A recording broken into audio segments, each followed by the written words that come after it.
As últimas convenções partidárias definiram os principais candidatos à Prefeitura de São Paulo.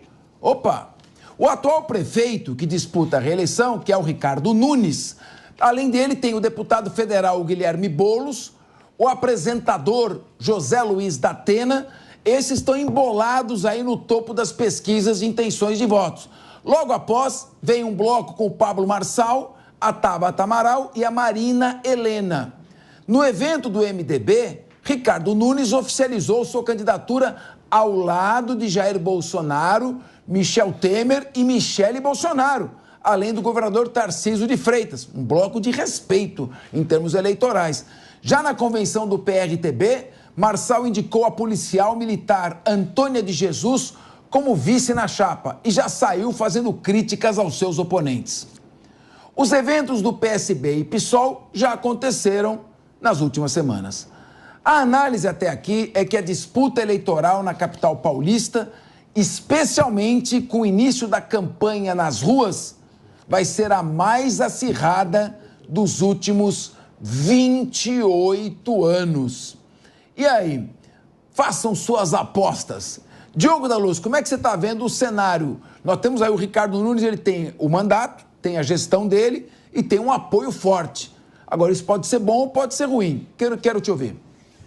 Bom, cartas estão na mesa. Agora não há mais dúvida, né? Se Pablo Marçal já tinha posto fogo no parquinho quando se anunciou candidato, especialmente no parquinho do Ricardo Nunes, veio atrás o da Atena com um galão de gasolina e espalhou tudo no parque ainda e mudou completamente o cenário. Aquilo que parecia ser uma eleição tranquila, que ia ter Boulos e Ricardo Nunes indo para o segundo turno, aí iriam resolver, até poderia ganhar um deles no primeiro turno, mudou completamente. Existe a possibilidade pequena, mas real, de Pablo Marçal e também da Atena irem para o segundo turno. E com essa mudança tão grande que aparece aí, e o Boulos mostrando que está completamente sem força, sem proposta, sem discurso, sem união com a Marta, com risco de mesmo não ir para o segundo turno, não duvido que a Tabata Amaral acabe crescendo, porque as pessoas, quando deixarem de ter aquela preocupação grande com o Boulos, que muitos paulistanos têm, eles vão começar a olhar para o lado com mais tranquilidade. Isso pode ameaçar Ricardo Nunes e pode até fazer a Tabata subir, se não Pablo Marçal e da Atena. João Belutti, eu estou vendo aqui as imagens aí recuperadas, colocadas aí para o nosso telespectador. Ali está, olha, o nosso ex-presidente Jair Bolsonaro tem metade dos votos do país. A Michele Bolsonaro, que tem tanto prestígio que muitas vezes é lembrada a virtual candidata, sucessora à presidência. Nós temos o Tarcísio de Freitas, que é o governador que está fazendo muito sucesso hoje, o nome mais forte da centro-direita, eu não acho nem que ele seja direita. O Michel Temer, também fortíssimo, saiu prestigiado do exercício da presidência da República, e vários políticos. Ele ainda tem uma base de vereadores muito grande. Até que ponto isto pode fazer a diferença e até que ponto da Atena, Pablo Marçal, que não são necessariamente políticos e usam muito as redes sociais e a imagem, pode embolar e tirarem o Ricardo Nunes do segundo turno? Pois é, Capês, o que eu vejo como análise seria o establishment, podemos colocar assim, paulista com o Ricardo Nunes e o establishment federal com o Boulos. O Boulos deu uma sumida recente, o Boulos, relator da absolvição do Janones na acusação de rachadinha lá no Congresso, um tema que vai pegar certamente para ele nos debates. Eu acho que o que vai dar uma grande contribuição assim, para o pleito serão os debates, né? Já que tendem a ser muito quentes. Espero que as emissoras não coloquem aquelas regras engessadas, deixem um debate mais fluido, né? O Pablo Marçal já até chegou a falar ontem que teria candidatos usuários de droga, que ele comprovaria durante o debate, né? A coisa tende a ser bastante quente. Mas eu me alinho com o que você falou, que o Tarcísio, eu vejo ele mais como um centro-direita e o Ricardo Nunes, eu colocaria bem como centro mesmo, porque a direita, na minha visão, não tem um candidato em São Paulo. O Bolsonaro e o Tarcísio fecharam com o Ricardo Nunes, que é centrão mesmo, o clássico centrão. É a primeira eleição dele para executivo. Ele era um vereador de até pouca expressão, pode-se dizer assim, e foi assumir o cargo com o falecimento do Bruno Covas, que foi o vencedor da última eleição, contra o Boulos também. Ele foi para o segundo turno e ganhou do Boulos, ele com cerca de 10 a 15 pontos de vantagem, que se dizia onda Boulos na época, e não teve onda Boulos nenhuma. O Bruno Covas Ganhou. Agora, eu vejo a falta da direita nesse sentido, porque nem o Tarcísio, nem o Ricardo Nunes falam dos temas de guerra cultural e educação, né? Esse viés marxista que a gente tem na nossa educação, esses temas caros à direita não são tocados. Eu não sei exatamente qual foi a estratégia do Bolsonaro, do Valdemar, para fechar com o Nunes, mas eu vejo uma decepção muito grande no campo da direita de não ter um candidato que se identifica, eu sou de direita mesmo. O que a gente tem são acordos ali de políticos, e como você faz os acordos entre políticos e não combina com o eleitor, pode ser que numa dessa o Datena ou o Marçal cresça e vá para o segundo turno.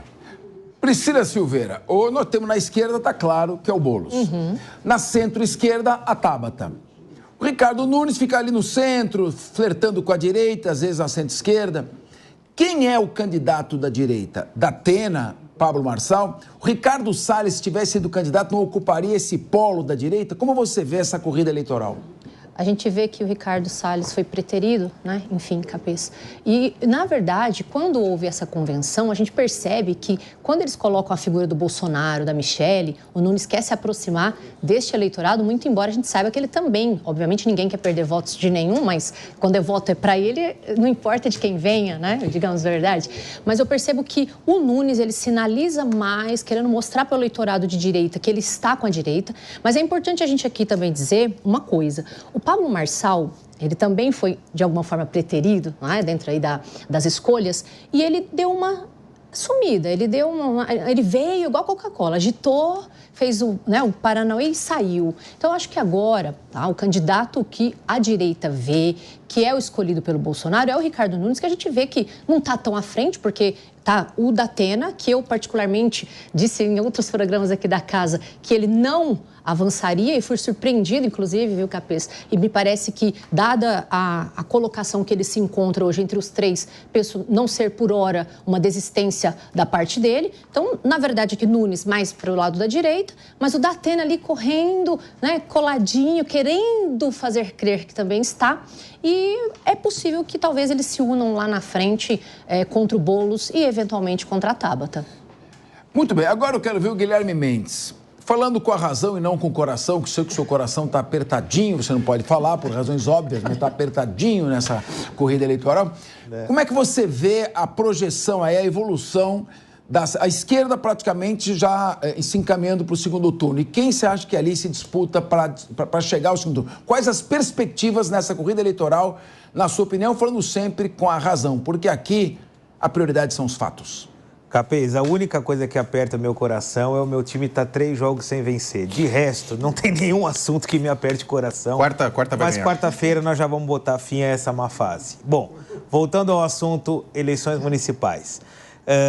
De fato, eu acho que a coligação criada pelo prefeito Ricardo Nunes, com uma ampla gama de partidos, o apoio de políticos de destaque, vai significar muito pouco numa eleição municipal, tendo em vista a análise do que aconteceu nas eleições pretéritas.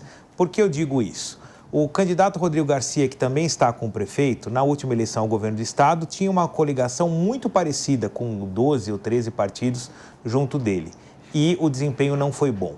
A mesma coisa aconteceu com Geraldo Alckmin quando o candidato à presidência da República. De fato, hoje a configuração das eleições é um pouco diferente. O tempo de televisão, que antes era o grande patrimônio dos candidatos e por isso eles tentavam chamar muitos partidos para suas bases, já não significa mais nada. Vale aqui dizer que o ex-presidente Jair Bolsonaro ganhou as eleições tendo 30 segundos de TV, ainda porque era o mínimo garantido pela legislação, senão nem TV ele teria. As mídias sociais, as redes sociais, a comunicação direta com o candidato hoje tem impactado muito mais a comunicação e, consequentemente, a obtenção de votos do que propriamente a mídia tradicional, sejam os debates ou seja o tempo de TV destinado às candidaturas. Até o Power Rangers lá, foi lá, o Guilherme? Lá, hoje em dia tem até super-herói lá, olha. Tem super-herói, tem anime, tem de tudo, né? Para chamar a atenção do eleitor vale tudo. De modo que o cenário, para mim tá em aberto. Sem dúvida, esses dois players aí, novatos, Datena, que, como a doutora Priscila bem colocou, por diversas vezes abriu mão da sua candidatura, ensaiava e depois recuava. Me parece que dessa vez vai para valer. E a grande novidade é, sem dúvida, Pablo Marçal. Não por ser um novato nas eleições, ele já foi candidato e eleito e depois impugnado na última eleição como deputado federal, mas de fato tem movimentado e, sobretudo, a forma como fazer política. Isso que o João colocou, é a ameaça dele de revelar questões pessoais dos candidatos. Ele se comunica muito bem, ele fala muito bem, ele tem visitado aí a periferia e a gente vê que muitos influenciadores têm repercutido as suas postagens. É uma eleição nova, não me arriscaria a dizer quem vai chegar à frente. Sem dúvida, as forças tradicionais, hoje representadas pelo Guilherme Boulos e pelo Ricardo Nunes, têm já em si uma predileção, uma ideia de que vão vencer. Mas hoje eu não consigo cravar de verdade nenhum dos dois que vai estar no segundo turno. O fato é que uma coisa a gente pode determinar, acho que dificilmente essa eleição vai se encerrar num primeiro turno. Acho que um segundo turno vai de fato acontecer. Esse é o máximo que eu me arriscaria. Guilherme Mendes e sua análise, lembrando que o Power Rangers está procurado pela justiça. Não sei se o ator que faz a série agrediu um idoso. Está com a prisão decretada, está foragido. Aí o Tarcísio estava na frente dele. Será que o Tarcísio podia prender para ver se era mesmo o ator? Brincadeiras à parte, essa é a eleição acirrada.